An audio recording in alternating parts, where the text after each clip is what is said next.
Oke, teman-teman kita lanjut ya. Kita lanjut ke part 2 atau video kedua masalah formulasi. Yang pertama itu contoh formula baku ya. Ada yang pertama ada krim. Itu ada contoh formulanya atau bill of materialsnya. Kemudian ada pasta. Pasta dari kalsium karbonat dan guargum suspension juga ada bill materialsnya. Nanti kalian bisa lihat atau baca lebih lanjutnya. Ada di modul juga. Kemudian ada gel ya, ada gel juga ada seperti ada bahan-bahan, kemudian ada penimbangannya berapa, kemudian ada suppositoria, ada bahannya dan komposisinya dalam bentuk gram. Kemudian kita lanjut ada contoh formula baku yang salep ya. Ini ada beberapa contohnya, ada dua contoh ya. Formula salep sediaan minyak kemangi, kemudian yang pertama itu formula acuan sediaan salep. Jadi kalian nanti bisa lihat dalam modulnya. Kemudian kita masuk ke formulasi dan suppositoria. Kita bisa lihat ya di sini ada formulasi suppositoria terdiri dari obat. Kalau kita berbicara suppositoria berarti berbicara masalah obat. Kemudian basisnya apa? Kemudian ada bahan tambahannya terdiri mulai dari antioksidan sampai dengan plastisir. Nanti kalian bisa baca sendiri. Kemudian ada obat atau bahan aktifnya itu sendiri ya.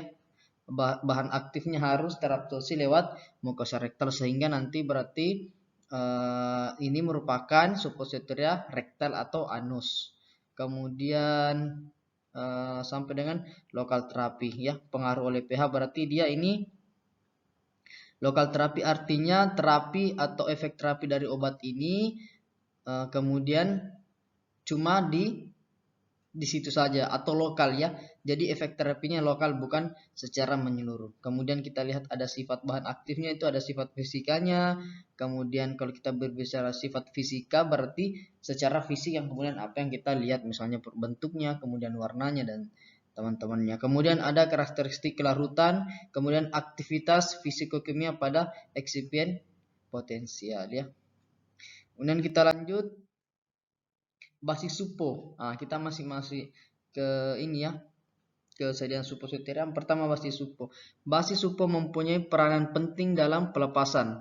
Syarat utama basis supo adalah padat dalam suhu ruang tetapi segera melunak, melebur atau melarut pada suhu tubuh sehingga obat segera tersedia setelah pemakaian ya. Jadi ketika memang kita lihat suppositoria kalau masih dalam suhu ruang atau suhu kulkas dia berbentuk padat ya, berbentuk padat. Nah, setelah kemudian salah satu syarat basisnya itu ketika masuk atau digunakan di rektal ataupun di vagina ataupun uretra itu harus melebur dengan suhu tubuh. Makanya penyimpanan suppositoria harus di lemari es karena ketika suhu tubuh atau suhu ruangan dia bisa menilai. Kemudian menurut Farmakopi Indonesia FI4 basis supo umumnya oleum kakao, kemudian gelatin, terglisarinasi, kemudian minyak nabati dan teman-temannya sampai kemudian PEG. Kemudian syarat basis ideal, tadi syarat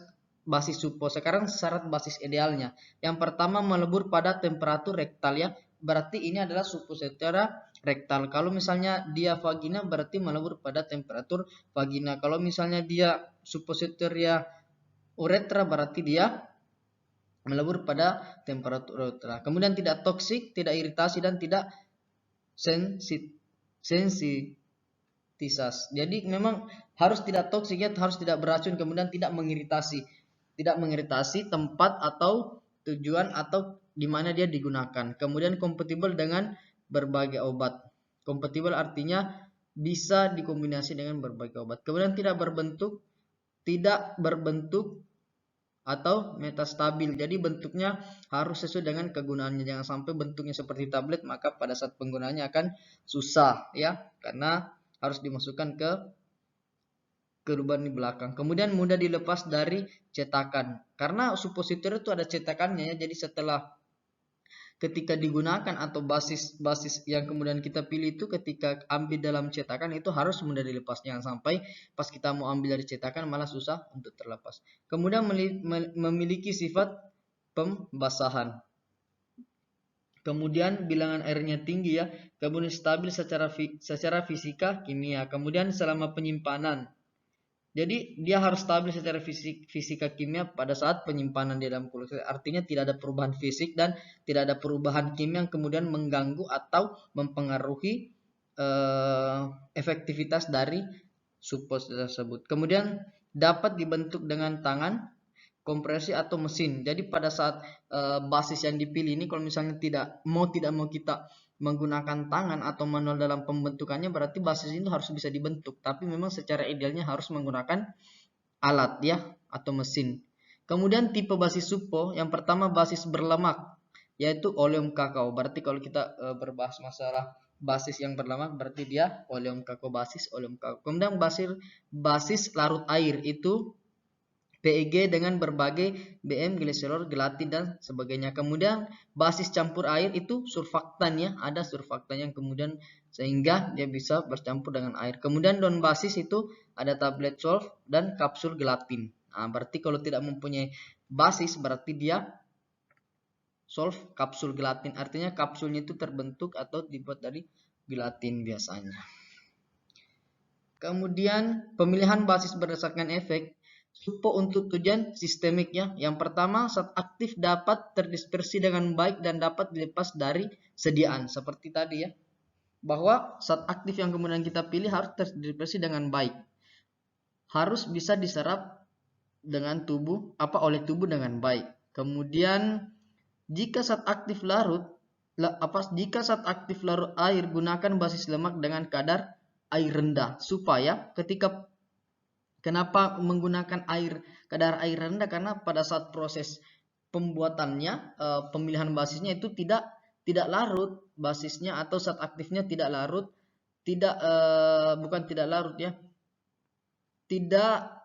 sebelum digunakan itu belum larut. Jadi nanti ketika digunakan baru dia melarut dalam suhu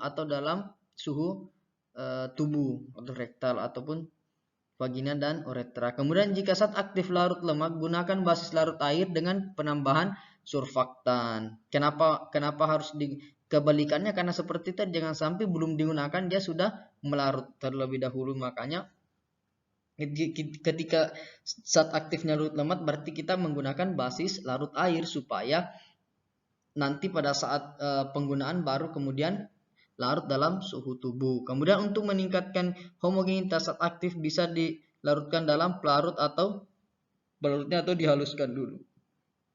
Kemudian zat aktif yang sedikit larut air atau pelarut lainnya dalam basis dilarutkan dulu dengan pelarutnya. Jadi kita larutkan dulu dengan pelarutnya. Kemudian zat aktif yang langsung dicampur basis diayak dulu dengan pengayak MES 100. Kemudian supo untuk tujuan efek lokal.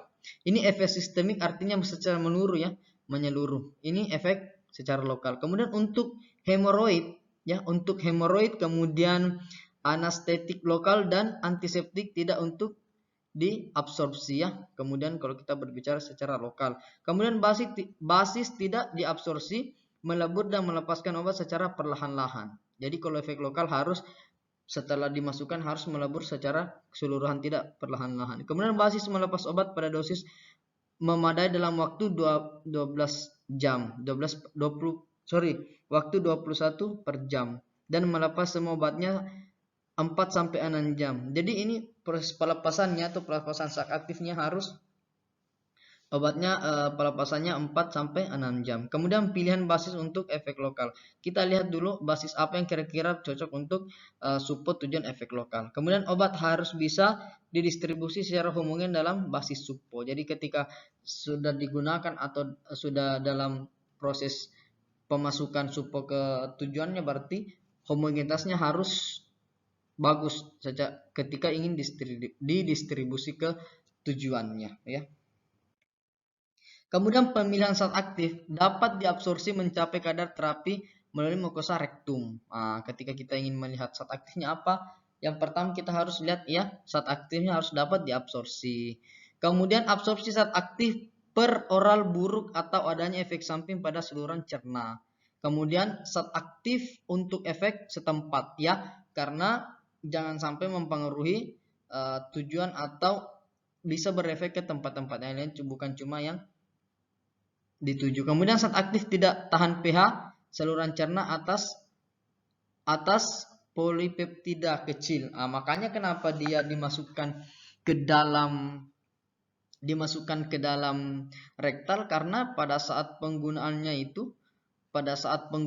tidak bisa rusak dengan pH saluran cerna. Makanya penggunaannya dalam dibuat atau diformulasi dalam sediaan suppositorial agar ketika penggunaannya itu tidak melalui saluran pencernaan. Kemudian kita masuk ke pemilihan basisnya. Ini contoh pemilihan basisnya ya. Nanti bisa dilihat sendiri atau dibaca sendiri, juga ada penjelasannya juga di modul. Yang mulai dari inert, kemudian konsentrasinya, stabilitasnya, pelepasannya, viskositasnya, sampai kemudian indeks hidroksilnya. Kemudian adjuvan yang digunakan ya, ini meningkatkan inkorporasi zat aktif, kemudian meningkatkan hidrofilisitas, dan sampai karena mengubah absorpsinya. Nanti juga bisa kalian baca di modul yang lebih lengkapnya. Oke, untuk formula sisa dan salep nanti kita akan bahas di materi selanjutnya. Jadi sekian untuk video part 2-nya, nanti kita lanjut ke video part 3. Oke, assalamualaikum warahmatullahi wabarakatuh.